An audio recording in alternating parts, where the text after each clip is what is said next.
Saludo en esta tarde del seminario de investigación de nuestro eh, grupo de la línea Currículo e Interculturalidad, la línea Historia y Prospectiva de la Universidad. Para esta tarde tenemos entonces la grata presencia de nuestra compañera y amiga Magnolia Aristizábal. Como todos ya la reconocemos, la doctora Magnolia es profesora pensionada en uso de su buen retiro, según sus palabras, de la Universidad del Cauca. Siempre ha estado colaborándonos en las reflexiones desde la línea y los conceptos de la pedagogía, el currículo, la interculturalidad. En sus intervenciones que están en la red, de las cuales hacemos uso en nuestros espacios.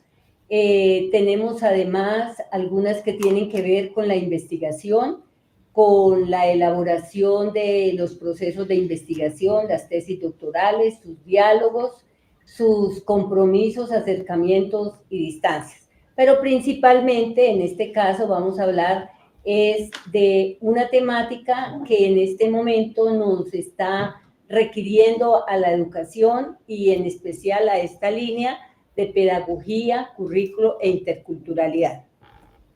La conferencia se titula Territorio, Interculturalidad y Procesos Curriculares, la Escuela Interrogada. Es una gran invitación la que se nos hace, con un compromiso también muy alto. Recordamos que nuestra compañera Magnolia ha estado permanentemente acompañando a diversos CADES del programa doctoral desde hace un buen tiempo y que tiene, digamos, todo ese bagaje y conocimiento de lo que ha sido el programa como directora en su momento en el CADE de la Universidad del Cauca, participante del Comité Curricular Nacional, pero principalmente como investigadora y con varias producciones sobre las temáticas en las líneas enunciadas. Damos un cordial saludo también a las personas que nos acompañan en la red. En esos espacios no está una persona, están varias personas que desde ese punto se conectan y con quienes seguramente también irás a hacer interlocución próximamente por acá en Tunja y desde ya, bienvenida.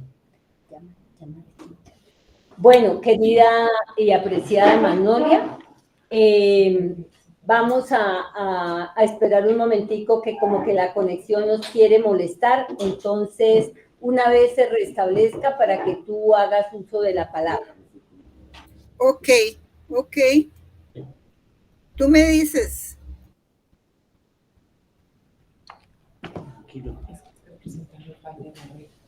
La universidad, pero parece que es un daño como que grave, que no saben dónde está. Pues es específicamente es como el edificio administrativo, porque en los otros... Sí.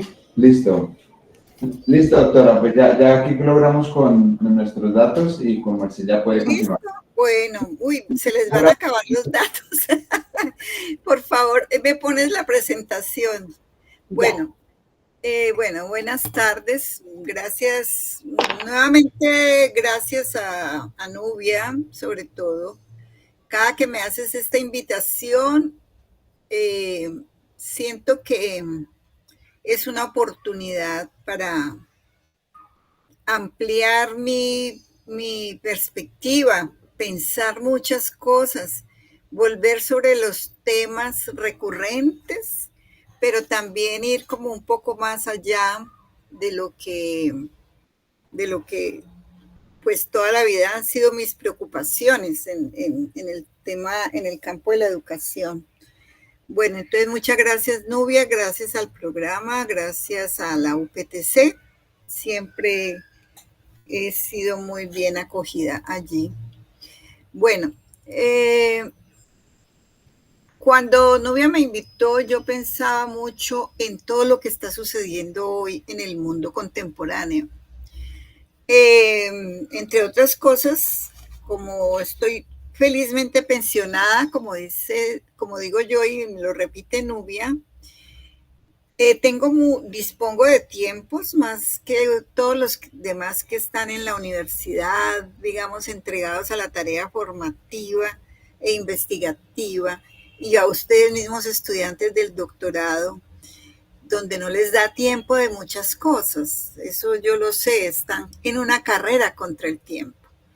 Entonces, esta semana, desde que se inició la Feria del Libro, afortunadamente, sin necesidad de estar allá en la Feria del Libro, he podido, gracias a la divulgación que está haciendo la feria, escuchar una serie de conferencias tan interesantes que, mejor dicho, les digo, día por día he escuchado distintas presentaciones de libros que mueven mucho mis reflexiones en torno al tema que he planteado de territorio, interculturalidad y procesos curriculares.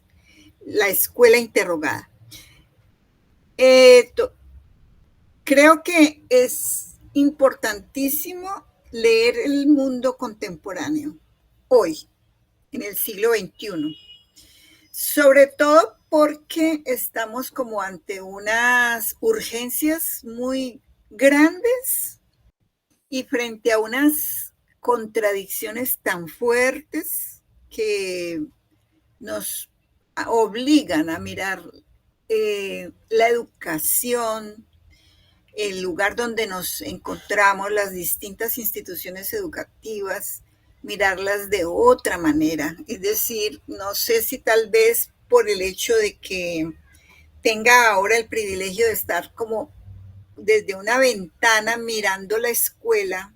Cuando me refiero a escuela, me refiero en términos genéricos, cualquier nivel del sistema educativo, mirándola desde afuera, pero con una mirada interrogada, como les digo yo, ahí en el título, puedo ver pues la necesidad de enfrentar muchas contradicciones, muchas paradojas y muchos movimientos acelerados que está teniendo hoy la vida contemporánea. Bueno, esa es como, digamos, mi introducción. ¿Por qué entonces planteo territorio, interculturalidad y procesos curriculares desde esta perspectiva de una escuela que está hoy más que nunca interrogada por esta condición tan específica de lo que estamos viviendo en este momento? Bueno, entonces miremos la siguiente diapositiva. Bueno, me voy a quedar ahí un ratito. La primera idea es que necesitamos mirar siempre los fenómenos en relación, nunca desconectados. Eso ustedes lo saben, estudiantes de doctorado, les obliga a estar trabajando siempre en conexión. Es lo que en teoría de la complejidad nos plantea Edgar Morin, en el sentido de ver lo complejo, no complejo de la vida contemporánea. Y esa complejidad es ver todos los fenómenos de la vida en conexión, no desconectados, no fragmentados, no situados en comportamientos estancos. Esa es una primera cosa fundamental. Y complejo no quiere decir complicado, no es sinónimo de complicado. La complejidad está en que los fenómenos de la vida contemporánea tienen una gran riqueza de elementos, una riqueza inusitada de asuntos que tenemos que siempre mirar en relación, no separados.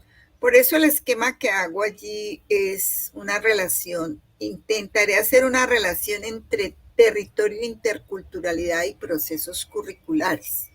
Me quiero detener en cada concepto, en el de territorio, en el de interculturalidad y en el de procesos curriculares, pero pensándolos en conexión. Obviamente que no puedo, me es difícil mediada por este aparato. Si estuviera ya con ustedes, pues haríamos alguna cosa distinta para comprender estas interconexiones. Pues me toca usar este esquema que me ayuda a ponernos en la situación de conectar estos tres grandes campos que no los podemos ver desconectados. Y desde la escuela preguntarnos cómo es que miramos esa relación que es una relación exigente, muy exigente. Bueno, entonces me voy a ir por el lado primero de territorio. No escribo territorios, primero que todo, es decir, sí, ahora todo se pluraliza, ¿no? Estamos en un plural permanente en este momento, pero quisiera como trabajar primero la categoría territorio. Entonces pasemos a la siguiente diapositiva.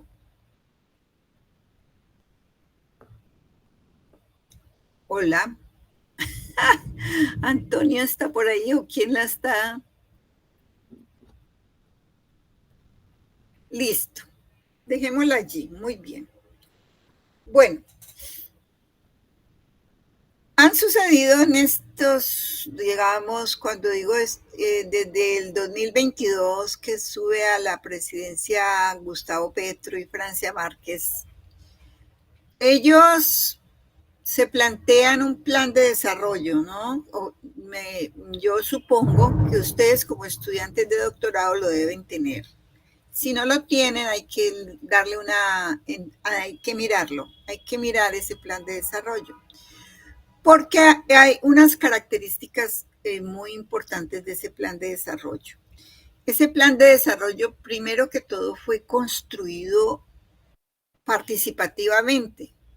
No todo lo que uno quisiera que hubiera participación, pero yo me acuerdo claramente que empezando ese gobierno, se fueron a muchas regiones del país, a lo que llaman los territorios, una palabra que se usa en plural, se fueron a los territorios, a lo que denomina otras personas la Colombia profunda, y en esos territorios hicieron una serie de consultas con la gente que eran demasiado agobiantes porque, desde mi perspectiva, muy agobiantes porque el listado de necesidades era abrumador, era una cosa muy abrumadora. Yo lo veía claramente cada que sucedía una de esas reuniones donde participaban distintas organizaciones de todo tipo, de campesinos, de indígenas, de mujeres, de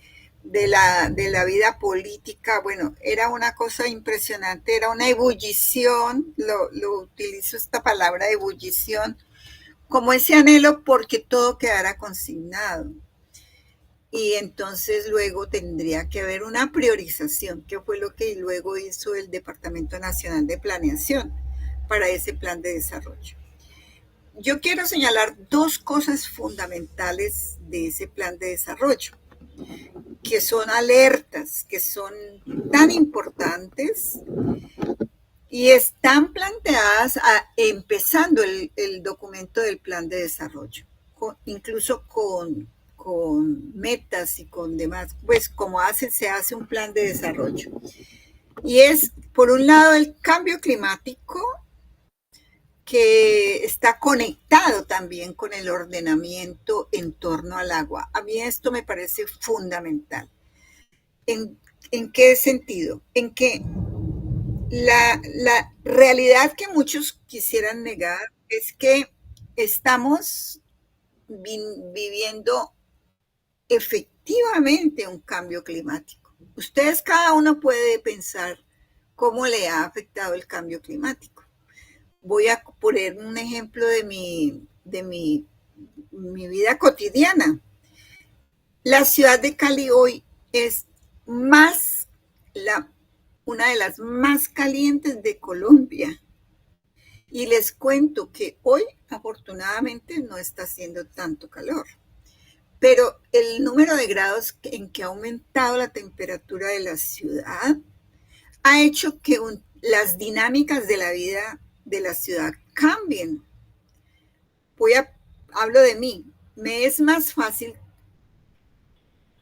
leer, estudiar y trabajar por las mañanas. Por las tardes es absolutamente difícil hacerlo porque la ciudad ha cambiado en su temperatura de una forma impresionante. Hemos tenido unos meses de calor absolutamente sofocantes.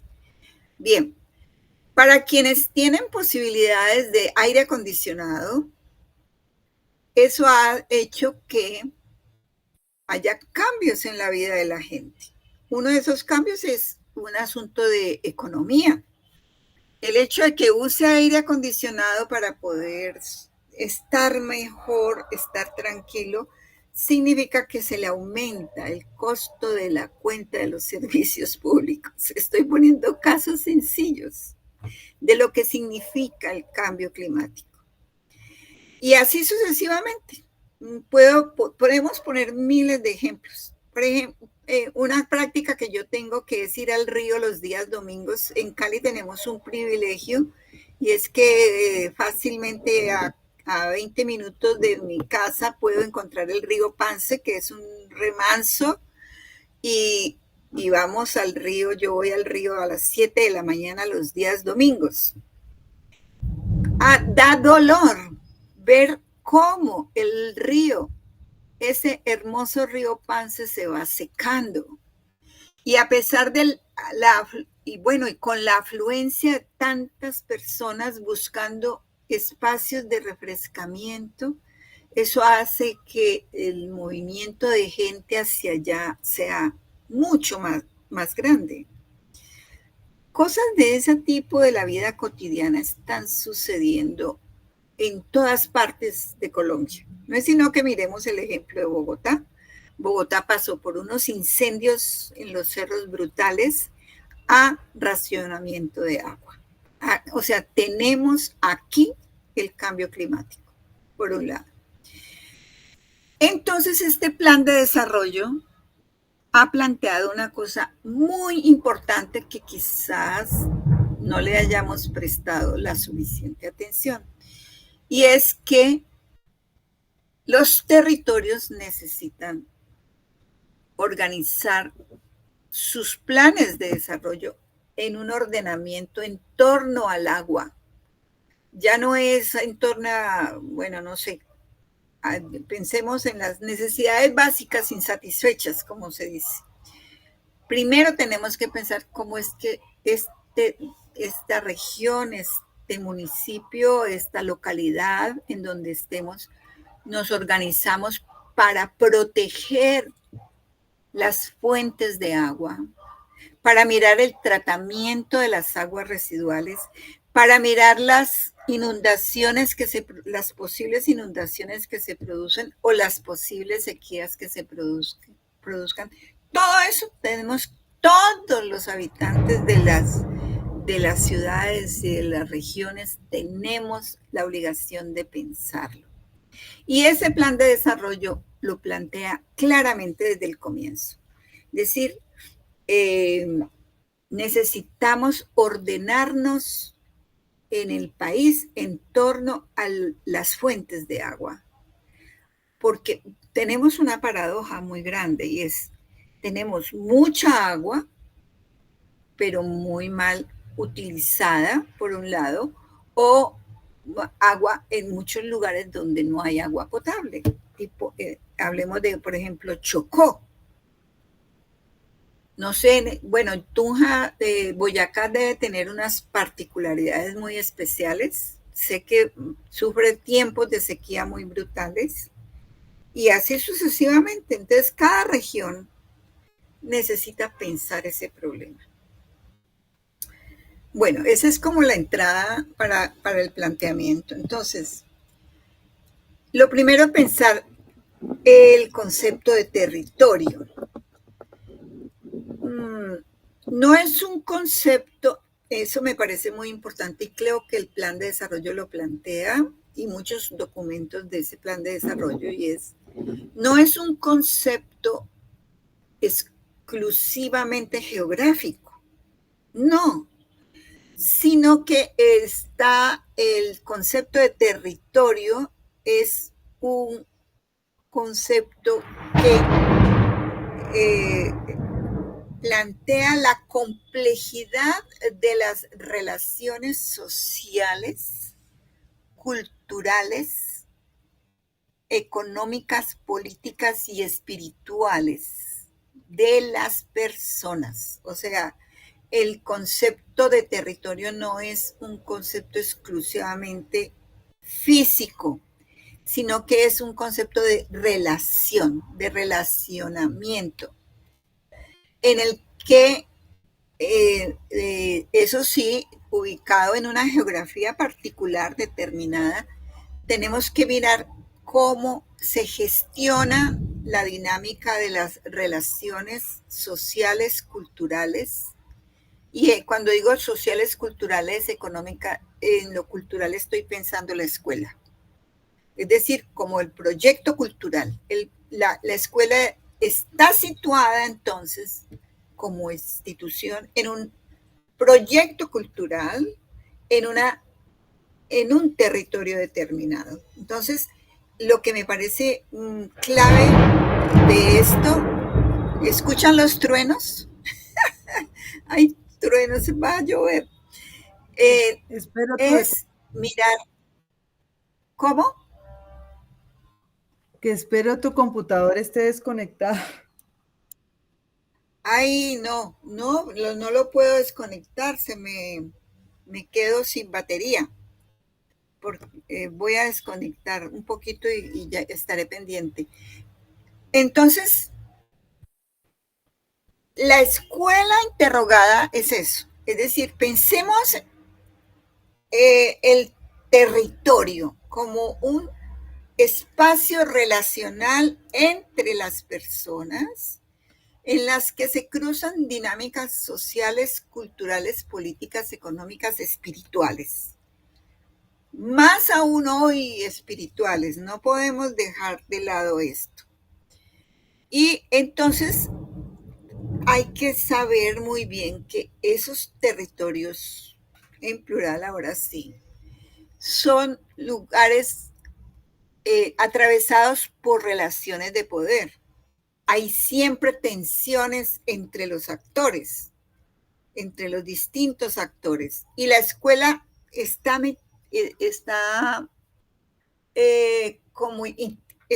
interrogada por eso. ¿Cómo es que nosotros vamos ahí en ese juego de esas relaciones de poder en un determinado territorio? Hablemos de una localidad en donde esté situada tu institución, donde estemos los distintos actores. Bueno, está dinamizada por esos procesos sociales y culturales y establece diversidad de interlocutores, de interlocuciones. Es decir, hoy en el mundo contemporáneo la escuela no puede seguir, si lo es, si de pronto está así, como puesta en una burbujita y a su alrededor todo pasa y nada pasa, ¿sí? Todo pasa y nada pasa.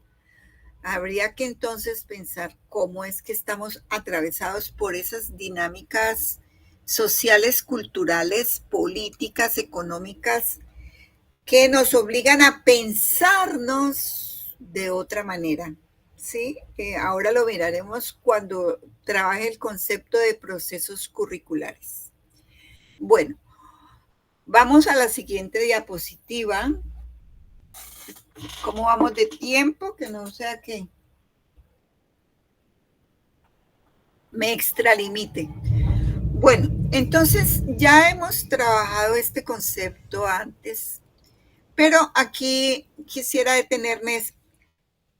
Los territorios tienen una clara, pensando en lo que hemos hablado de que son relaciones entre las personas con el espacio, ¿sí? En ese espacio y en un tiempo determinado. No son relaciones sencillas tampoco, porque está declarado en la Constitución Política Nacional, pero en este plan de desarrollo se hace mucho énfasis en cómo es que necesitamos atender a la diversidad cultural. La diversidad cultural no es igual a interculturalidad, ¿no? Ojo, pues, es decir, el declarar que somos diversos culturalmente no quiere decir que ya somos interculturales, ¿no? Ya hemos hablado de este concepto en otros momentos, sino que las relaciones entre esas diversidades son relaciones que no son limpias, no son asépticas. Cada una de esas diversidades entra digamos, en tensión con las otras en torno a unos intereses específicos, unos intereses que les son propios, ¿no? Por eso digo en la segunda acepción, es una relación social que es asimétrica, hegemónica y desigual. No podemos soslayar eso, es decir, el concepto de interculturalidad lo que nos permite es descubrir que somos diversos y desiguales. Ojo a esa palabra, diversos y desiguales. No todos tenemos el mismo acceso a las cosas, no todos tenemos las mismas oportunidades. No, eso no es verdad, a pesar de que declaremos en la Constitución Política que somos un pueblo pluricultural y multiétnico. Esa declaración tiene que aterrizarse en el territorio, en los territorios.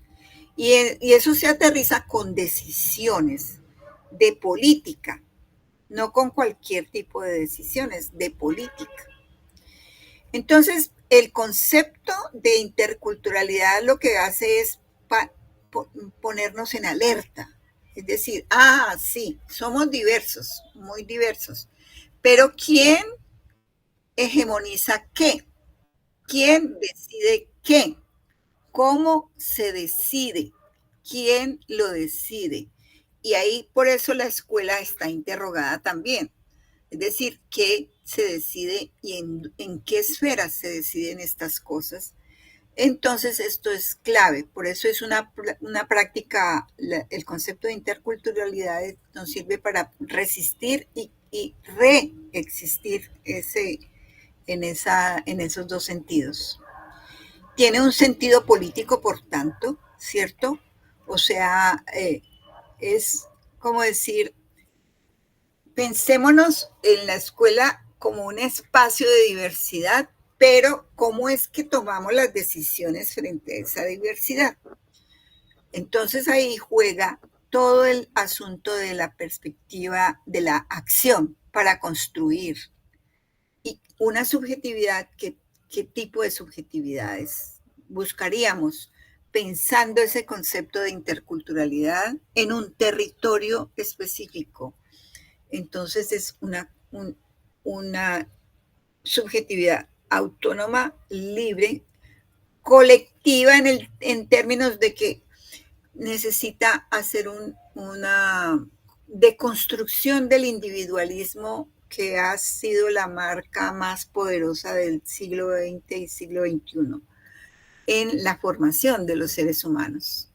Entonces, pensar en comunidad es una cosa fundamental. Y pensar en comunidad es situar el concepto de interculturalidad en la diversidad y en la diferencia y en la desigualdad. ¿Ve? Ahí introduje otros dos términos, ¿no? En la diversidad, en la diferencia y en la desigualdad. Para poder tomar decisiones de orden, en el caso ya concreto, como lo hablaremos ahora, en el caso ya de la vida educativa, de esa interrogación que la escuela se hace. Entonces, esa interculturalidad se concreta en los territorios Nosotros en el Cauca, a través de un proyecto que desarrollamos en el macizo colombiano, lo planteamos desde un concepto que produjimos, que es el de prácticas de interculturalización. Es decir, el concepto como concepto abstracto, elaborado con estos elementos que he señalado antes, tiene que tener asidero concreto en prácticas específicas en la vida cotidiana de las personas. Nosotros, por ejemplo, haciendo un estudio de unas instituciones educativas del macizo colombiano, descubríamos al menos 4 prácticas de interculturalización, 4, y pueden haber muchísimas más. Estoy mirando aquí la fuente del libro que produjimos para eso, que se llama Experiencias Interculturales para la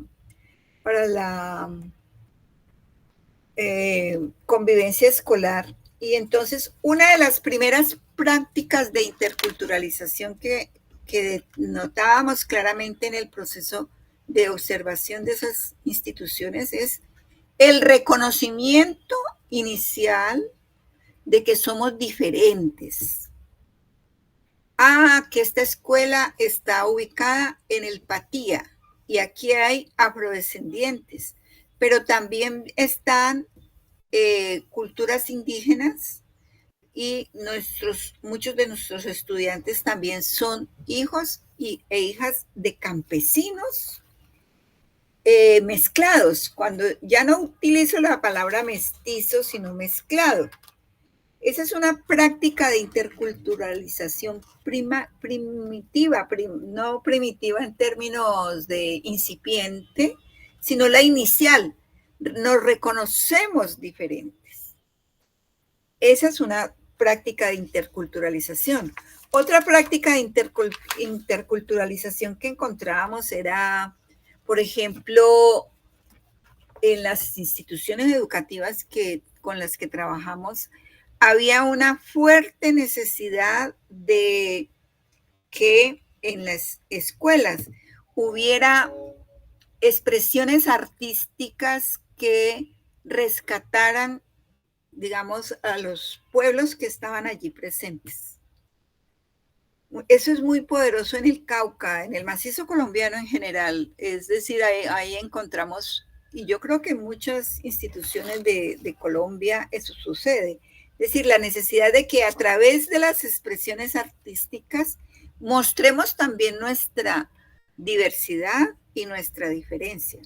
Esa sería otra práctica de interculturalización que se concreta en una acción, digamos, casi todas las instituciones que visitamos tenían grupos folclóricos. Ahí hay un rescate permanente de la como que no se vaya a perder lo que hacemos en términos de lo que ha sido la cultura de un pueblo. Otra práctica de interculturalización que encontrábamos también en un cierto desarrollo es el llamado diálogo de saberes, que este tercero que les menciono es clave para pensar los procesos curriculares, ahora que hablemos del tema de procesos curriculares. Y por otro lado, ahora lo desarrollamos un poco más y digamos, bueno, ese. Y también como una práctica de interculturalización era el desarrollo de encuentros entre distintas instituciones a través de las prácticas de, por ejemplo, de las experiencias artísticas, de las expresiones artísticas, la necesidad de comunicarse con otras instituciones educativas y producir, digamos, comprensión de eso que cada una de las instituciones realiza. Bueno, entonces nos vamos para la siguiente diapositiva. La siguiente, ok. Bueno, aquí sí que me voy a detener mucho más. ¿Cómo vamos de tiempo? En este sentido. Llevamos 35 minutos. Ay, ¿verdad? No puede ser. Bueno, voy a detenerme en esta un buen rato porque es como, digamos, la que nos ayuda a, digamos, cerrar el círculo de la reflexión y pensarlo. Bueno, en teoría curricular, bueno, hemos hablado, se ha hecho mucho trabajo en teoría curricular, pero quisiera aquí insistir en el concepto de procesos curriculares. Es decir, el concepto de proceso curricular nos ayuda a pensar en términos dinámicos para salirnos de la idea de que el currículo es un plan de estudios, por ejemplo, un objeto.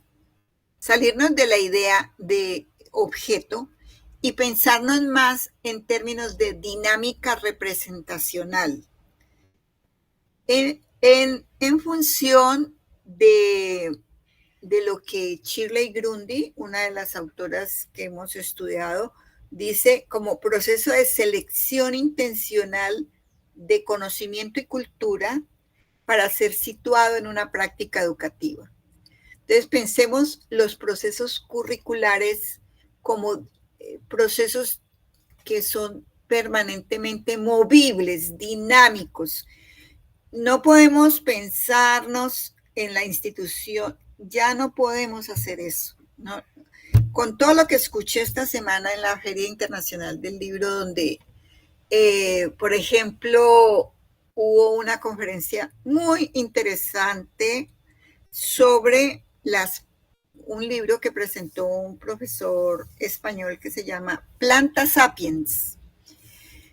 Plantas Sapiens, es decir, están desarrollando una investigación de largo aliento mostrando cómo los seres vegetales, los del reino vegetal, son seres sintientes y tienen unas dinámicas que a veces desconocemos, por ejemplo. Eso fue para mí una conferencia fascinante, que me sitúa en otro lugar de la vida contemporánea, nos sitúa en otro lugar, porque no es una visión de el recurso para ser utilizado, la planta de papa que yo siembro para comerme la papa, simplemente para explotar el producto, sino toda la dinámica relacional que se produce entre los humanos y los vegetales, por ejemplo, el reino vegetal. Bueno, por ejemplo, entonces estoy pensando en esto para pensar que los procesos curriculares, como procesos de selección de conocimiento y cultura para ser situados en una práctica educativa cualquiera, nos obligan a pensar la vida cotidiana hoy y a recoger todo lo que están pensando novedosamente muchas disciplinas en el mundo contemporáneo, muchas. La antropología, la biología, la genética, bueno, coloco esos 3 ejemplos simplemente. La psicología, bueno, todos los campos de saber que conocemos. Muy bien. Esa es la primera idea, entonces, en términos de procesos curriculares. Pero he escrito aquí 2 ideas claves que son la primera, que no podemos olvidar, esto ya lo hemos trabajado en otras esferas de los seminarios que se han desarrollado en la línea de pedagogía, currículo e interculturalidad. No podemos pensar los procesos curriculares desprendidos de una perspectiva pedagógica. No puede ser. Cuando decimos necesariamente tienen que ser pensados desde una perspectiva pedagógica, estamos siempre pensando, siempre en dos cosas. Por un lado, en la pregunta sobre qué sujeto es el que queremos contribuir a formar, qué ser humano es el que queremos contribuir a formar. Y por otro lado, que está relacionado, es decir, eso está en relación con lo que llamamos la intencionalidad formativa. Por tanto, los procesos curriculares no son meras acciones instrumentales, ya lo comprenderán ustedes, sino que necesitan ser pensados desde una perspectiva pedagógica en XX territorio. Es la pregunta, ¿sí? En este territorio, ¿qué ser humano es el que queremos contribuir a formar? Ese ser humano necesita reconocerse como diferente, como desigual, como diverso. Entonces entra la interculturalidad, ¿sí se dan cuenta? Entonces el proceso curricular necesita atenderse desde la perspectiva pedagógica, no de otra forma. Sí se puede hacerlo, de hecho lo hacen todas las instituciones, pero se vuelve una cuestión instrumental.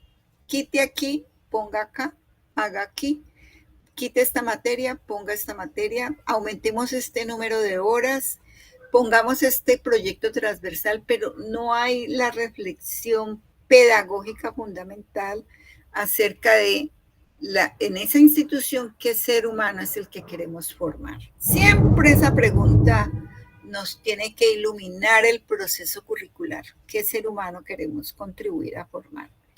Y por otro lado, esos procesos curriculares actúan como vehículos para dinamizar esa relación que estamos planteando entre territorio e interculturalidad.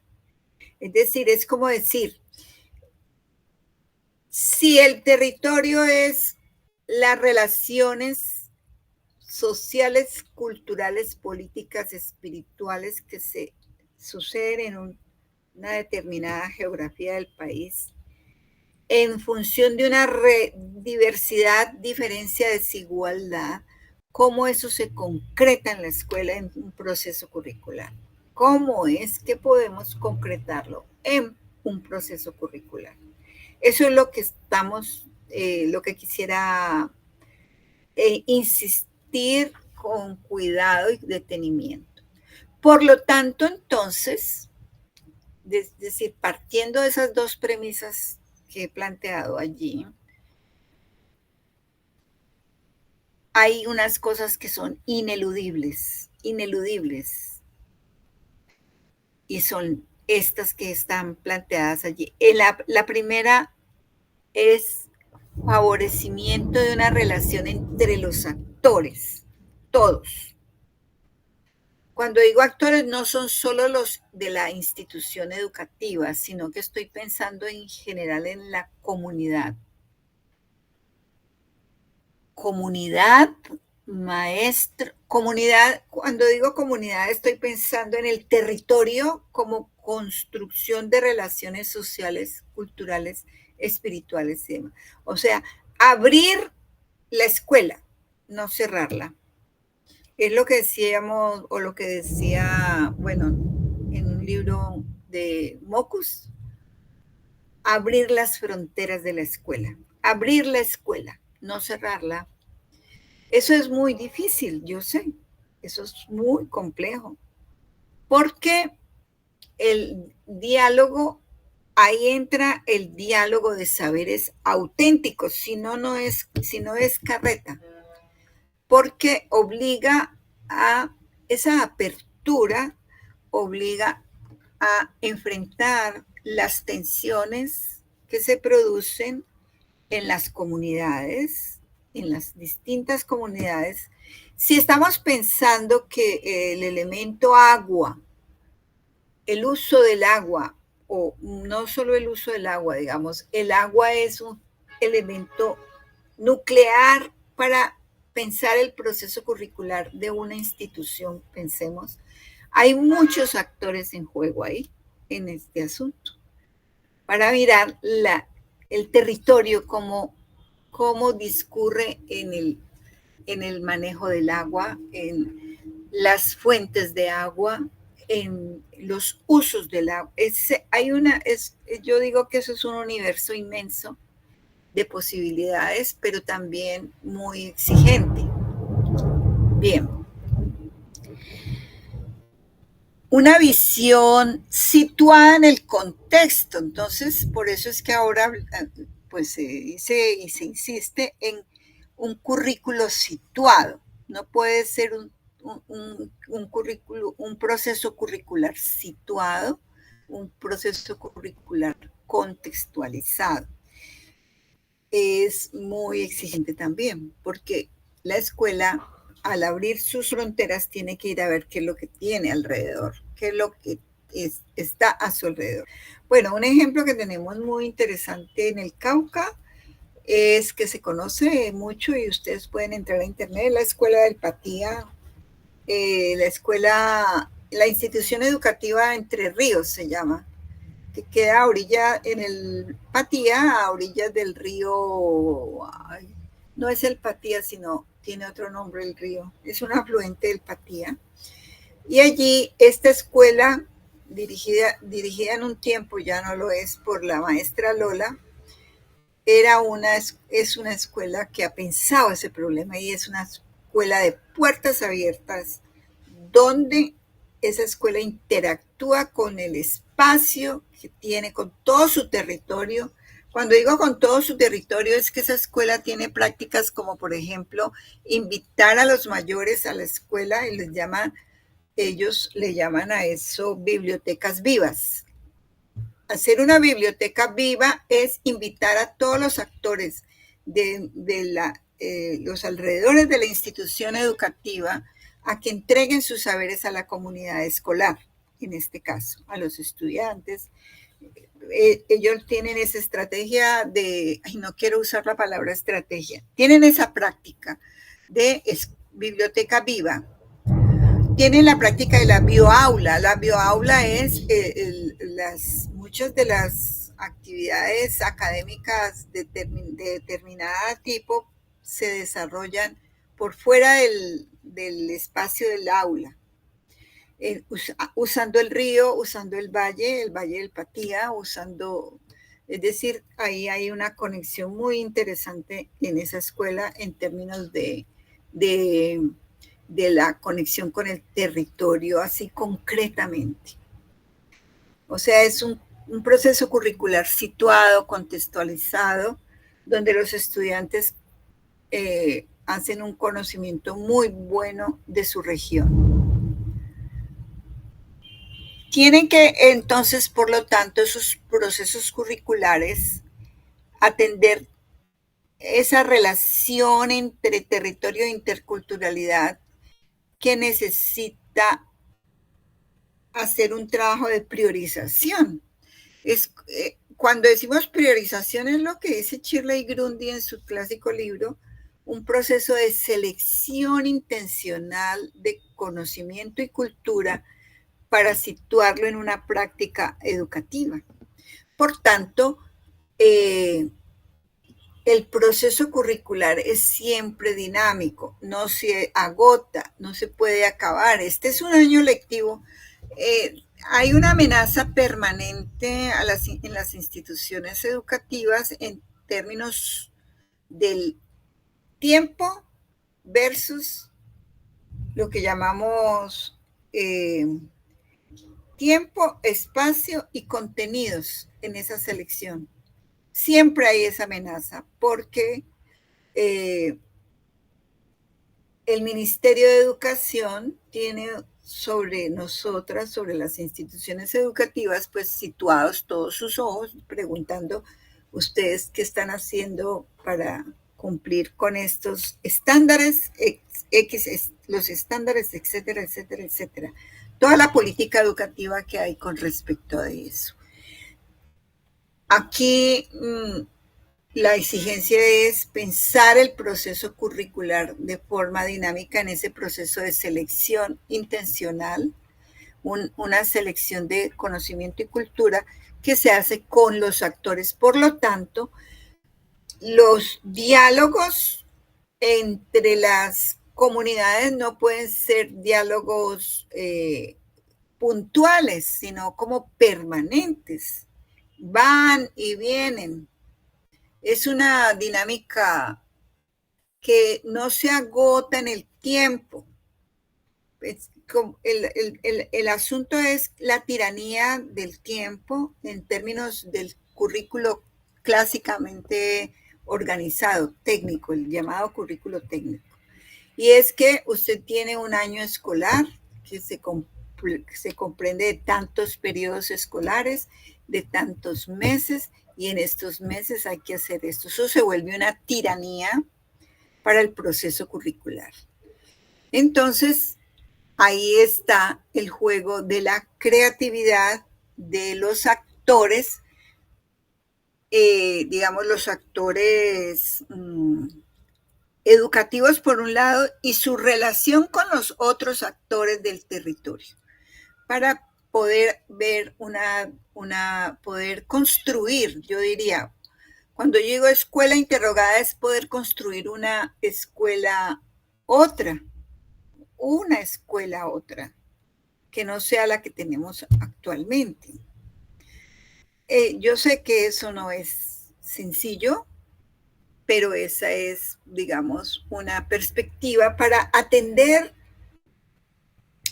y con esto cierro, para atender esa complejidad de la vida hoy, donde incluso los problemas, primero los problemas del territorio y segundo, las dinámicas complejas que están entregando los distintos campos de saber y que la escuela no puede quedarse atrás de esos planteamientos nuevos, ¿no?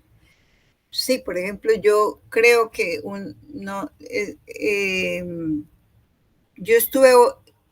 llevo una semana en escuela con la Feria Internacional del Libro, así sencillo, oyendo los planteamientos de muy diversas formas, de muy diversas temáticas. Solamente por ejemplo, en la Feria del Libro doy otro ejemplo, el de la celebración de los 100 años del libro La Vorágine de José Eustacio Rivera.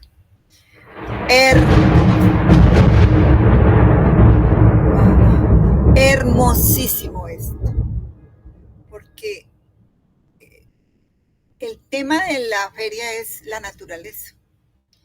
Y entonces todos los planteamientos que han emergido de allí a partir del llamado cambio climático, los fenómenos que se están sucediendo en la naturaleza y los cambios vertiginosos del mundo contemporáneo, a propósito de la lectura exclusivamente del libro de José Eustacio Rivera, La Vorágine.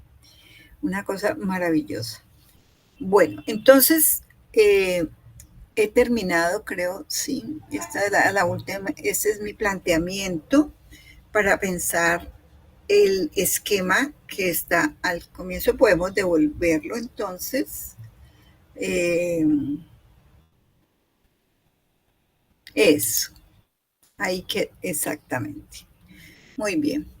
Entonces, bueno, este es el asunto que he querido plantearles y entonces quedo a sus gratas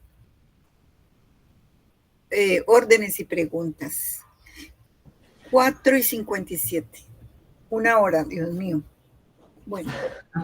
Bueno, muchísimas gracias, apreciada compañera Magnolia, por esa profunda reflexión que nos deja sobre esos problemas que vive hoy la escuela, atravesada por unas problemáticas presentes en cada uno de los días y que afortunadamente hay una invitación a tomarlas muy en serio.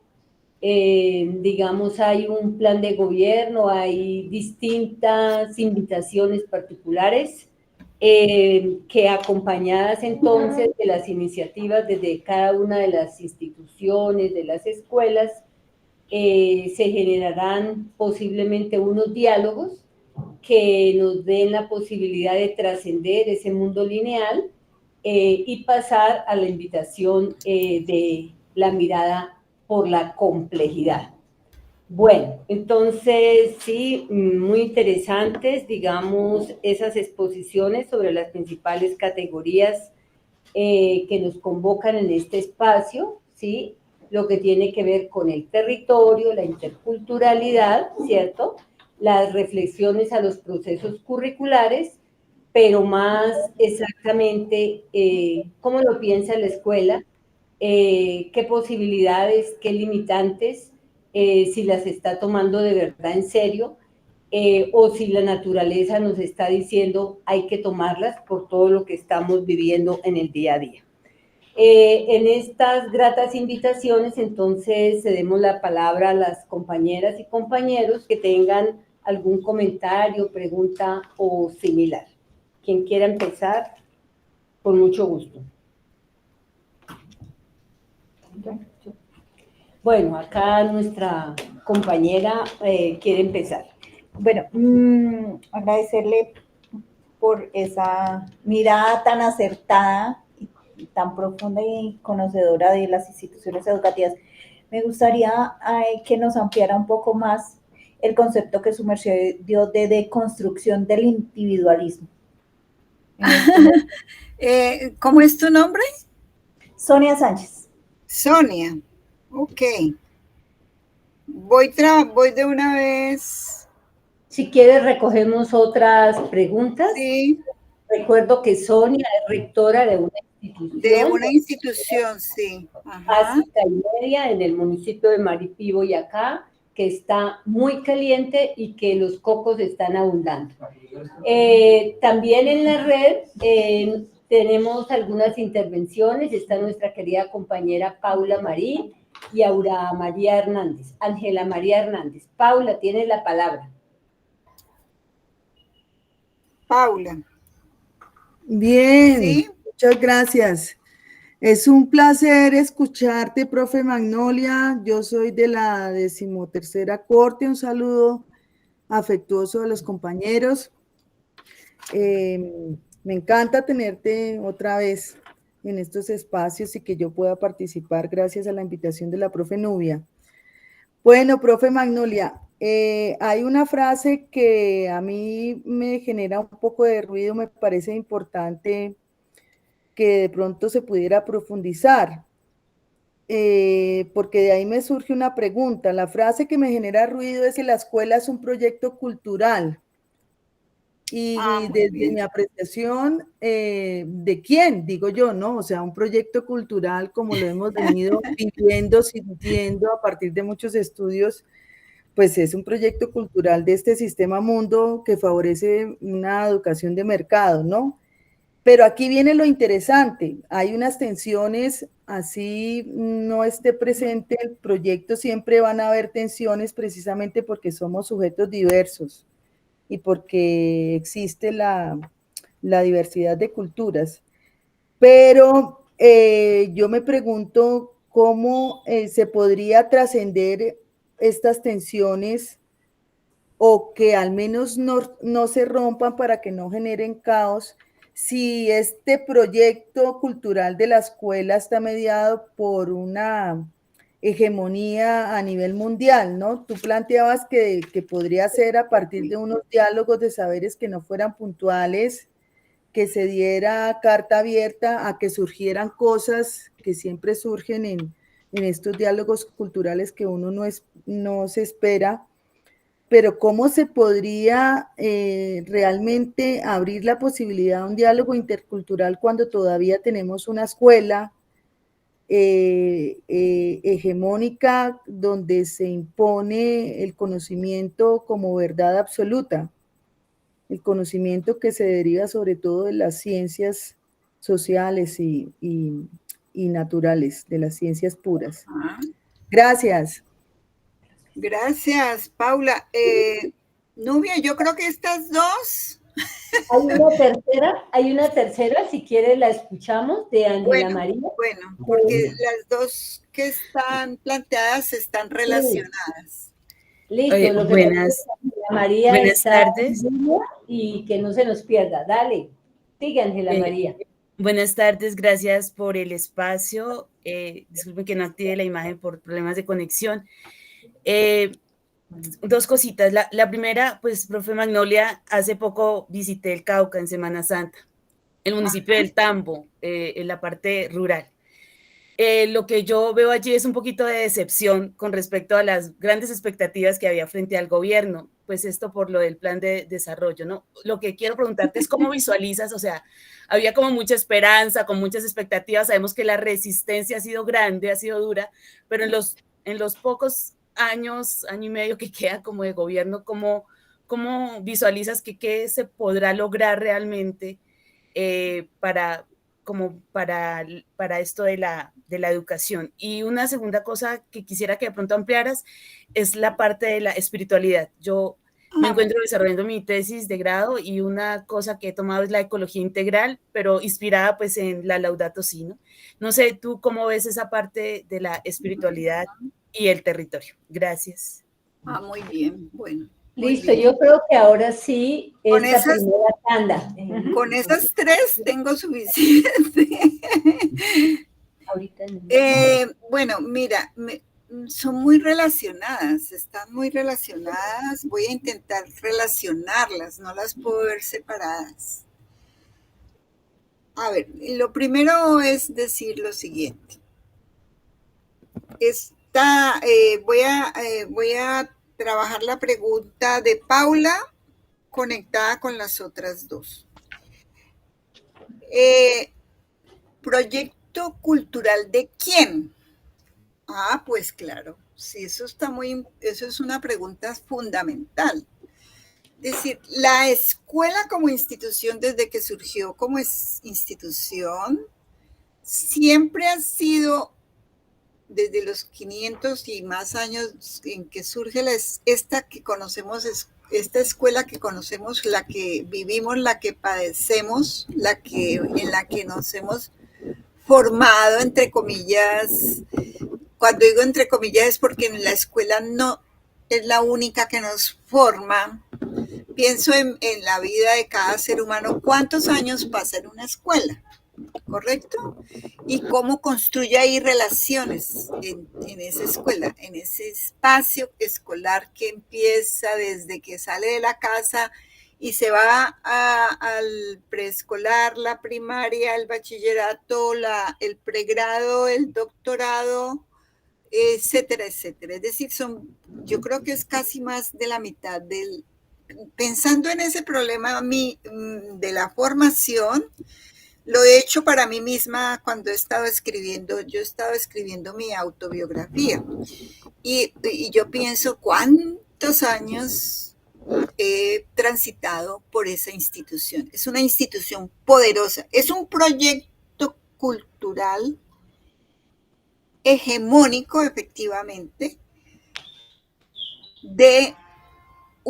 con una intencionalidad que siempre será, decían casi todos los teóricos en educación han hablado de esa intencionalidad conservadora, es decir, y utilitarista, es decir, la escuela para aleccionar, para aconductar, para que se obedezca, etcétera, etcétera. Hasta llegar a pensar incluso de propuestas como la de Iván Illich de fuera de la escuela, nada de escuela. Yo tuve un periodo de mi vida académica en que era muy Iván Illich, es decir, fuera de la escuela, se acabó la escuela porque ya no la resistía. Pero resulta ser que en términos de las resistencias que los sujetos hacemos frente a esos espacios que son espacios, digámoslo, voy a decirlo, encorsetadores de una determinada forma de ser en el mundo, hacemos un trabajo increíble que no nos damos cuenta. Y es un trabajo de resistencia que puede constituirse en un proyecto cultural. Podría constituirse en un proyecto cultural. O sea, arrebatarlo a la hegemonía, a la dinámica cultural hegemónica y planteárselo para sí mismo. Cuando digo para sí, no es como individuo, sino como comunidad. Ahí estoy pensando en las experiencias de educación propia, por ejemplo, de los movimientos sociales indígenas en Colombia, que se han planteado educación propia, ¿correcto? Es decir, ahí en ese sentido, ese pensamiento es de un proyecto cultural. Yo lo comprendí cuando trabajé con las comunidades, por ejemplo, con la cultura Misak en el Cauca, trabajando con ellos en una institución escolar durante 3 años largos, donde tuvimos un diálogo tan interesante, un diálogo no completo, porque las barreras del lenguaje son tremendas, ¿no? Es decir, el no conocer la lengua ancestral nos impedía a veces acceder a la comprensión completa de lo que estaba sucediendo allí o de cómo se vivía. Muy bien. Entonces, en ese sentido, yo creo que sí puede ser un proyecto cultural de una comunidad que se apropia de su propio proyecto y es capaz de plantearse algo nuevo, algo distinto, algo fuera de las políticas públicas que son políticas públicas educativas que son el corsé. Eso es posible. Eso se ha intentado muchas veces, ¿no? El movimiento pedagógico en Colombia hizo muchos intentos. Hay que leerse todas las experiencias, algunas, no todas, pero de las experiencias del movimiento pedagógico, en esa tensión que se produce entre unos actores que quieren algo distinto a lo que la política pública nos está exigiendo, ¿sí? Entonces, en ese sentido yo abandoné la idea, es mi experiencia personal de acabemos la escuela. Yo pensaba que había que acabar la escuela, pero cuando veo la riqueza de posibilidades, por una razón interesante, que la desarrolla muy bien unos autores holandeses, creo que se los he citado en alguna ocasión, que hablan tienen un libro que se llama En defensa de la escuela. O sea, creo que es para contestarle a Iván Illich. Entonces dicen ellos una cosa que me seduce mucho, y es que el espacio escolar es un paréntesis en el cual quienes están allí, niños, niñas, jóvenes, se separan de la familia. Oído a esto es que me parece muy interesante y lo que hay que profundizar. Se separan de la familia, o sea, tienen un tiempo digamos, alejarse de la tutoría de la familia, por un lado, y por otro lado todavía no están en la vida laboral. O sea, es un paréntesis muy rico. Por eso no sé si ustedes lo viven así, pero ser estudiante es la experiencia más maravillosa que se tiene, porque estamos frente a en ese paréntesis donde si somos capaces de hacerlo con autonomía, con libertad, con una muy buena dosis de locura, podemos disfrutar y enriquecer ese espacio de la escuela. Hoy, inclusive, yo pensando en los factores de exclusión que existen en Colombia, creo que el espacio de la escuela necesitamos enriquecerlo para que niñas y niños puedan tener esos espacios de felicidad que les permitan ser creativos como seres humanos. Porque por fuera la situación es muy brutal. Yo voy a decirlo así, brutal. Es brutal. Familias en las que hay acoso sexual, violencia sexual, hostigamiento, familias donde hay golpes, autoritarismo, etcétera, etcétera, por un lado, ¿cierto? ¿Qué es lo que puede ser la escuela? Un remanso para la niña y el niño. Entonces, nosotros como maestros tendremos que pensarnos ese asunto. Yo lo veo de esa forma. Por tanto, es una pregunta que me lleva a pensar en cómo construir el individualismo. Es haciendo un trabajo de comprensión de que la vida es comunitaria, construcción de comunidad. Para enfrentar el individualismo necesitamos construir comunidad. Y eso pasa, voy a decirles por dónde pasa, que eso es lo que mi experiencia actual pasa por una reflexión espiritual. En términos de que espiritual, no en términos religiosos como de credos religiosos, no. Una experiencia espiritual en términos de que el ser humano, cualquier ser humano, solo es posible que pueda ser humano con otros humanos. No hay otra manera. Y eso tiene que ser un trabajo espiritual. ¿Sí? Cuando digo espiritual es un trabajo de compasión con ese ser humano que tengo al lado. Pensemos otra vez, vuelvo a la exclusión. Los niños y niñas excluidos que van a la escuela, bueno, en la escuela se les da, no sé si tienen esa experiencia, pero por lo menos tienen el programa de alimentación escolar, ¿correcto? Tienen comida asegurada. Si a eso le enriquecemos la vida a los niñas y niños con muchas formas creativas, que no tienen que ser el A, B, C de las matemáticas exclusivamente, aunque sí también, es decir, no podemos negarle a una niña y un niño a que aprenda a leer y escribir bien, porque eso le abre un mundo inmenso, maravilloso.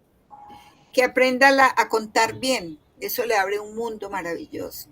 Es decir, hay una serie de prácticas que la escuela no puede abandonar por nada del mundo, porque esa sería una práctica de humanidad profunda, mirando a ese ser que está creciendo conmigo como maestra, porque yo también crezco con él. Sí, entonces no sé, yo lo veo en relación totalmente. ¿Que es muy difícil? Sí. Yo, por ejemplo, yo he recorrido todos los niveles del sistema educativo como maestra. En Cali trabajé con instituciones educativas muy cercanas al distrito de Agua Blanca y era profesora de ética y viví unas experiencias muy fuertes, exigentes, pero siempre había una luz de esperanza en la mirada de las niñas y los niños, siempre me otorgaban esa luz de esperanza. Entonces, si pensamos, entonces voy a concluir con esta idea, si pensamos que es un proyecto cultural de nuestras comunidades, las nuestras, no las de la política educativa hegemónica. Si pensamos y construimos un proyecto cultural de nuestras comunidades, en función de unos mínimos fundamentales, unos mínimos. Cuando digo muy mínimos fundamentales, estoy pensando en los mínimos del territorio, como comprender ese territorio en el que estoy, que pasa por esas decisiones de selección curricular, ¿no? De qué tanto tiempo le vamos a dedicar a la actividad artística en la escuela, qué tanto tiempo le vamos a dedicar a muchas cosas. Escuchaba una de las conferencias de esta semana de la Filbo de una experiencia en India, en unas escuelas donde trabajan entre los procesos curriculares, hay unos tiempos estrictos, unos tiempos dedicados al proceso de la meditación. Trabajar con los niños la meditación. Eso pasa porque el maestro tiene que aprender también a hacer eso. Es decir, eso no es para los de allá, es para mí. Para mí, ¿quién soy como maestra? Y entonces los niños llegan del recreo y entran en un proceso de meditación durante un tiempo X. Eso tiene un sentido. ¿Qué sentido tiene para una cultura? Es decir, ahí la pregunta es una pregunta del orden pedagógico. ¿Cuál es el sentido de la formación que le otorgamos al ser humano? ¿Cómo es que quisiéramos ser humanos? ¿Cómo es que nosotros quisiéramos ser humanos? Sería una pregunta para los maestros también, ¿no? Y las maestras. ¿Cómo es que queremos ser humanos? Para enfrentar el individualismo por un lado y para enfrentar las decepciones de un gobierno que no va a resolver los problemas de 200 años. ¿Sí? Entonces, es que es tan complejo el asunto que Ángela María, te comprendo esa decepción, pero la vida cotidiana no se resuelve en la inmediatez, sino en la lentitud. La vida cotidiana se resuelve en la calma. La vida cotidiana es caminar, ¿no? Es otro de los elementos de la experiencia de las escuelas de la India, era el fomentar en la escuela las caminatas en los espacios en los que está la escuela. Eso lo recuerdo mucho de mi propia infancia en la escuela, ¿no? Obviamente que cada contexto es distinto, porque las violencias en nuestro país son brutales, ¿no? Acuérdense que estamos frente a campos minados, por ejemplo. No pensemos en las ciudades, sino en la ruralidad. Los campos todavía minados con minas antipersona. Cosas de ese tipo que nos impiden tomar decisiones de estas que estoy colocando como ejemplos. Bueno, así lo respondería. No sé qué piensan. Muchas gracias. Bueno, damos paso a otras preguntas que tenemos acá en la mesa. Profesor Padilla. Buenas tardes a todos y a todas y a la profesora. Muchas Buenas gracias por su conferencia. Soy el profesor Jairo Padilla de la UPTC.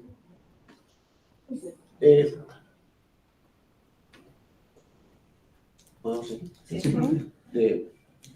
Primero que todo, yo quiero pedirle a usted que perdone mi ignorancia, ¿no?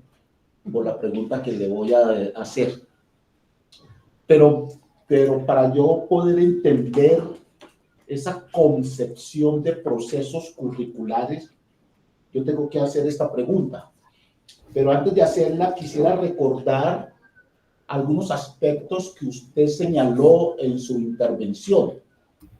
Usted señalaba, si mal no copié, que interculturalidad era una práctica para resistir. Era una concepción asimétrica, hegemónica, desigual. También señalaba usted que la interculturalidad tiene un sentido político y que la interculturalidad, se concreta en un territorio a través de las distintas prácticas de interculturalización. Y llegaba a la conclusión usted de que la interculturalidad había que entenderla como procesos culturales. Aquí viene la pregunta entonces. Y discúlpeme, no tengo el mínimo interés sino en aclarar mis dudas. ¿Para qué construir una escuela otra desde este enfoque de interculturalidad? ¿Para reconocernos como diferentes? ¿Para reconocernos como diversos? ¿Para reconocernos como desiguales? ¿Y cómo se vive eso en los procesos curriculares? No obstante que usted señala que la interculturalidad se vive en unas prácticas de interculturalización, ¿sí? Pero me queda la duda de cómo yo debo de entender la interculturalidad en un país tan profundamente desigual, tan profundamente racista, tan profundamente hegemónico. ¿No tiene acaso la escuela una otra función distinta a que nos reconozcamos como tales? Yo pienso que eso es importante, reconocernos como desiguales, y así tiene que ser, ¿sí? Pero no solamente es suficiente eso, es lo que yo me pregunto, ¿sí? En una sociedad en la cual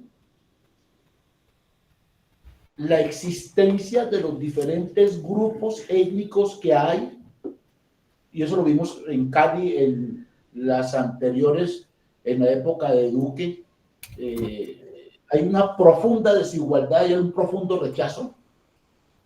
Entonces, ¿para qué construir una escuela otra? Esa es como la pregunta. No sé si yo le escogí. Sí. Te copio completamente, te copio la pregunta. ¿La respondo de una vez o...? No, mira, vamos a dar otras dos preguntitas para... bueno.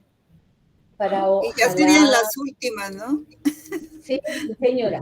Bueno, dale, profesor Gustavo Zuluaga. Bueno, doctora Magnolia, muchísimas gracias por la disertación, por esta forma tan bonita de enseñar la escuela.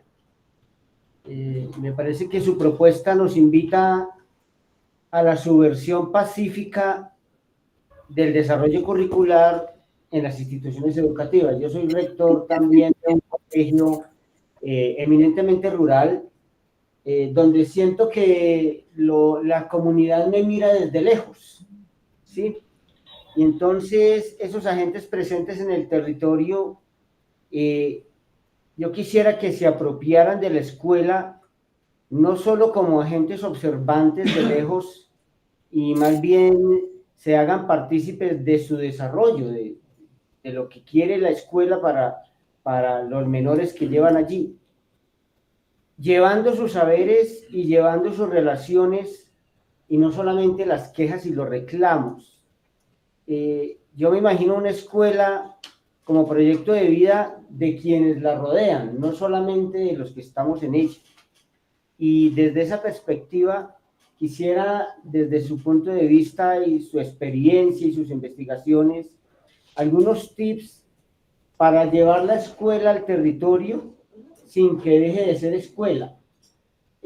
Porque a las comunidades les cuesta trabajo asumir una escuela diferente a la que se ha tenido durante no sé cuántos años en Colombia principalmente.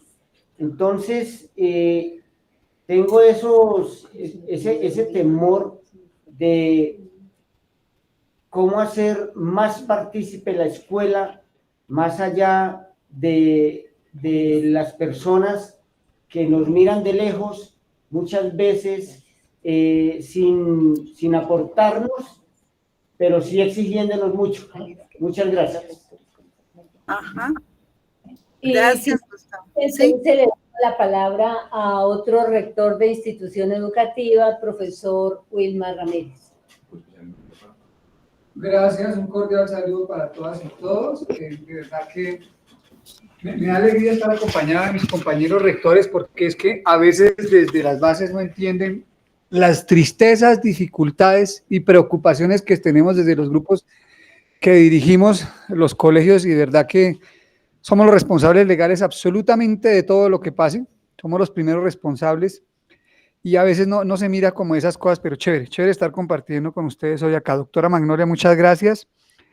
Veo la tendencia de su merced muy hacia esos textos que he leído de Susana Sacabino en el cuento de reinventar la escuela, en esa teoría de hacer una reinvención de la escuela, pero en ese mismo concepto de que habla el profesor Padilla, de conocernos a nosotros mismos, de ser nosotros los primeros en ese proceso de construcción de ciudadanía, de entender lo que queremos, de entender esa unidad, pero también la diferencia y el respeto a esa diferencia.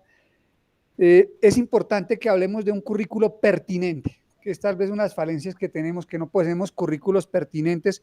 Sin embargo, debemos ser claros, y la ley 115 nos da la autonomía. Tal vez somos de los pocos países en el mundo que tenemos ese gobierno escolar, que pienso yo que es una herramienta poderosa, pero no la hemos entendido todavía o no la hemos utilizado correctamente frente a eso. Pero mi preocupación más grande es cómo derribar esos paradigmas, sobre todo de muchos docentes, ¿no? Porque realmente para muchos docentes es más fácil continuar que construir. Entonces es la gran preocupación que tenemos de los grupos directivos, ¿cómo derribamos los paradigmas? Muchas gracias. Bueno, entonces con estas 3 preguntas cerraremos las intervenciones. Desde luego que son miradas que hacen parte de la complejidad, y sabemos de ese entusiasmo por darle un hilo conductor a ellas en este cierre. Muchas gracias, querida Magnolia. Bueno, muy interesantes todas las preguntas,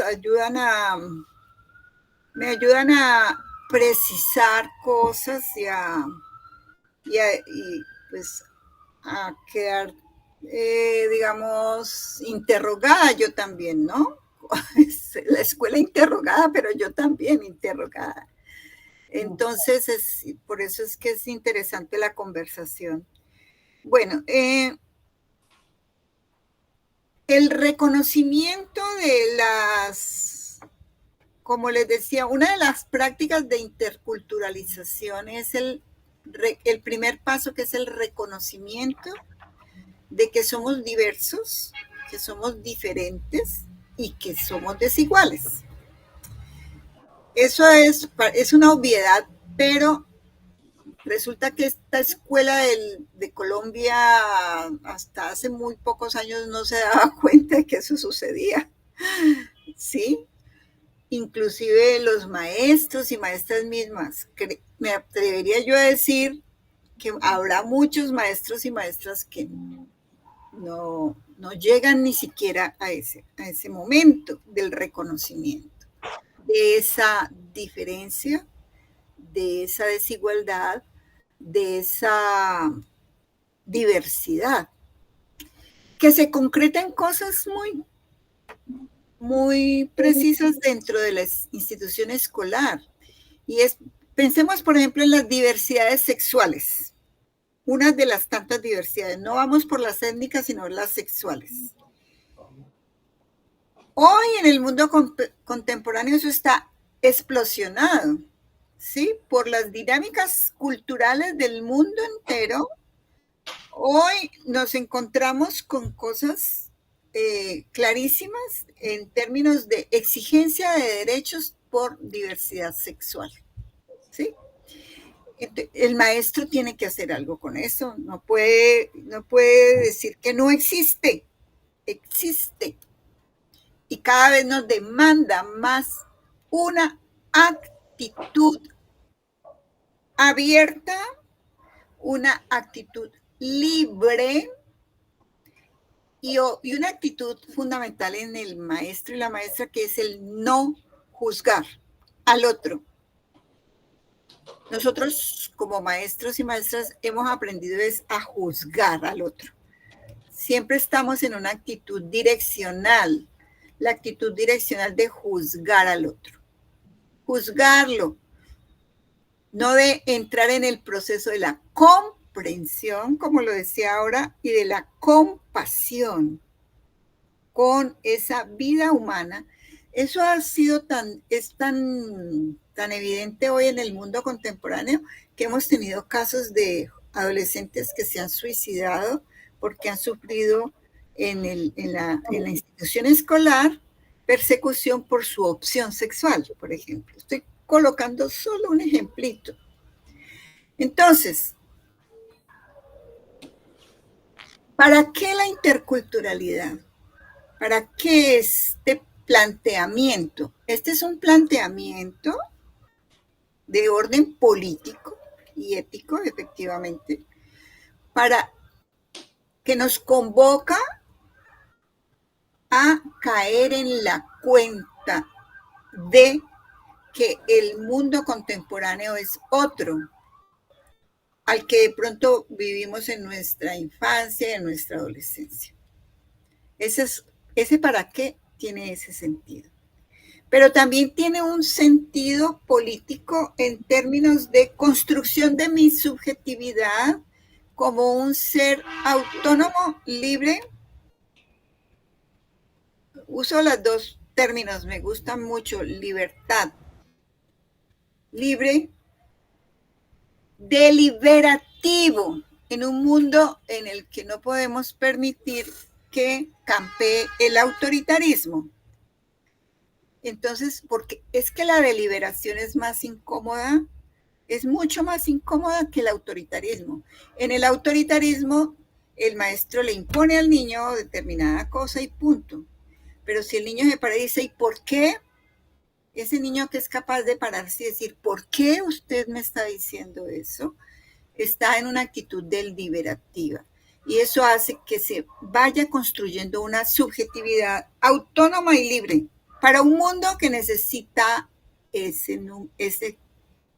Hoy más que nunca necesitamos ser esas personas y necesitamos contribuir. La escuela tendría que hacer esa tarea, es decir, contribuir a la formación de sujetos autónomos, libres, conscientes de su papel en este lugar, en este territorio, en este espacio, en esta familia, es decir, en cualquier espacio donde estemos.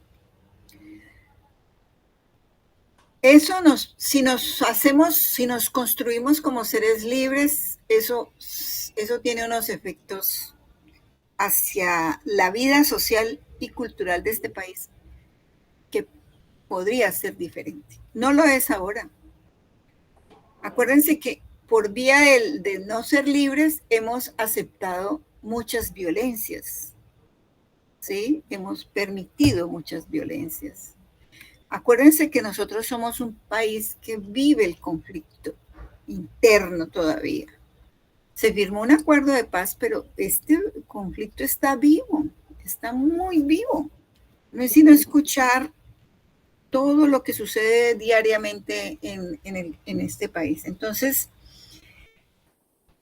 para eso es que pensamos el problema de la interculturalidad, para pensar qué ser humano queremos formar, que sea un ser libre y autónomo, que sea capaz de pensarse en comunidad, ¿no? O sea, que enfrente, como dije antes, enfrente esa sociedad individualista, que es el caldo de cultivo. El individualismo es el caldo de cultivo para que no podamos construir procesos curriculares comunitarios, por ejemplo.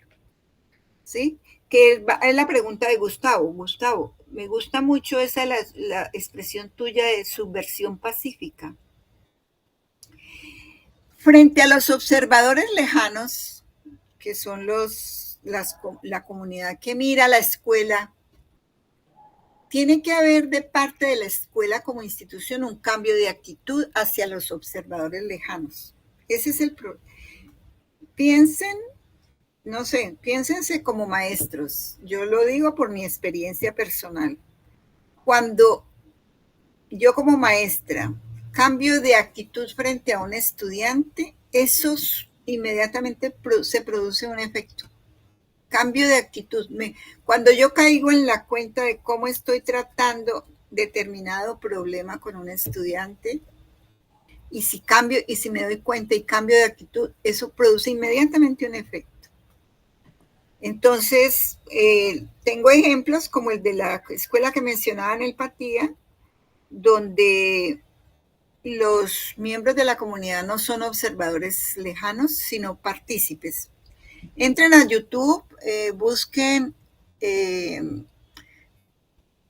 un video que se llama Pedagogía de la Corridez. Ahí vas a encontrar, Gustavo, un video de 30 minutos porque esta experiencia ha sido estudiada, incluso, ha sido estudiada y UNICEF ha puesto sus ojos en esa experiencia y ha publicado cosas, está documentada esa experiencia y allí vamos a encontrar si la institución cambia de actitud frente a los observadores lejanos, eso produce unos cambios que no van a ser momentáneos, es decir, ahí entra otra vez el concepto de caminada, la caminada. Hay que caminar hay que caminar con las comunidades. Y el caminar nos lleva a un poco de problemas, porque pasa por las formas de ser colombiano. Voy a decirlo así. Hemos crecido en una cultura de la desconfianza, por ejemplo. Voy a poner el ejemplo de Cali. El narcotráfico nos dejó a nosotros un lastre brutal que es el dinero fácil, por ejemplo. Entonces, enfrentar eso hay que hacerlo durante mucho tiempo, es caminar con los otros para buscar esa transformación. Entonces, es en ese cambio de actitud de la institución. Es que la institución es un cuerpo también, ¿no? Es un cuerpo. La institución educativa es un cuerpo que es también un cuerpo constituido de muchos cuerpos. Pues permítame decir eso así. Cuerpos, cuando yo digo cuerpos, no estoy solo pensando en términos físicos, sino simbólicos. Somos un cuerpo que se presenta ante una cultura determinada y hace unas propuestas o no las hacen. Si nunca le hemos propuesto a la gente nada como institución educativa, no podemos esperar que ellos nos miren de otra forma. Seguirán siendo observadores lejanos, seguirán siendo observadores juzgadores también, juzgando a la escuela. Miren eso que está pasando allá. Si los traemos acá en una caminada, ese es un proceso curricular. Cuando digo proceso curricular es esa decisión que toma una institución frente a determinadas prácticas que se van desarrollando, prácticas de interculturalización, para poder comprender para qué es esa interculturalidad. Y es nada menos que para ser de otra manera. Por tanto, bueno, muy bien. Y viene esa pregunta última. Yo soy muy, ¿cómo decirlo? me preocupa mucho siempre la pregunta por el cómo. ¿Cómo hacemos? Haciendo. Puede ser muy obvio eso, pero no hay receta. El ensayo y el error, el coraje del cuerpo institucional de la escuela para proponer cosas diferentes, el coraje, el tener argumento para decir, hagámoslo de esta forma y no de esta por tales y tales razones, el construir comunitariamente argumentos mediante una lectura de esa comunidad. Y eso es ensayo y error. No hay un recetario, no hay un cómo. Podemos escuchar experiencias, pero lo que tenemos que hacer, ¿saben qué es? Patos al agua. Nos tenemos que lanzar al agua y tomar decisiones construidas comunitariamente. Yo creo que esa es la única posibilidad. En un diálogo construido, un diálogo, por eso hablamos de la palabra caminar. El caminar es muy importante, es decir, se ha hecho muy de moda esta expresión que no me gusta usarla, pero la he escuchado mucho últimamente. Caminar la palabra, dicen, ¿no?